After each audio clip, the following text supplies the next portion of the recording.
২১শে ফেব্রুয়ারি আন্তর্জাতিক মাতৃভাষা দিবস উপলক্ষে প্রথম প্রহরে ঝিনাইদহে ভাষা শহীদদের প্রতি শ্রদ্ধা জানিয়েছেন জেলার সর্বস্তরের মানুষ। রাত ১২টা ১ মিনিটে জেলার কেন্দ্রীয় শহীদ মিনারে রাষ্ট্রের পক্ষে পুষ্পমাল্য অর্পণ করে জেলা প্রশাসন।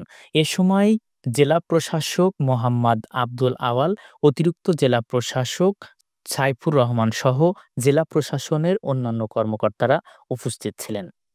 পরে পুলিশ বিভাগের পক্ষ থেকে পুলিশ সুপার মঞ্জুর মোরশেদ, মুক্তিযোদ্ধা সংসদ, জেলা বিএনপি, জাতীয় নাগরিক কমিটি, গণ অধিকার পরিষদ, ঝিনাইদহ প্রেস ক্লাব, টেলিভিশন, সাংবাদিক ফোরাম, সরকারি বেসরকারি নানা সংগঠনের পক্ষ থেকে শ্রদ্ধা জানানো হয়।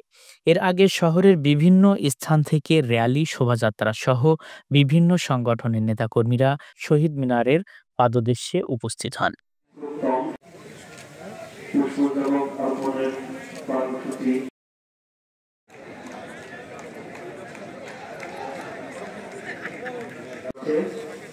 এরপরই পুষ্পস্তবক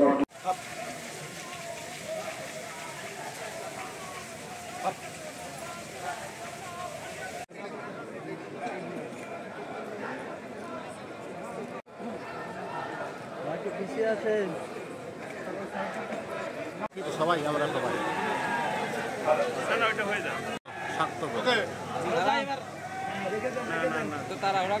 প্রস্তুতি গ্রহণ করেছেন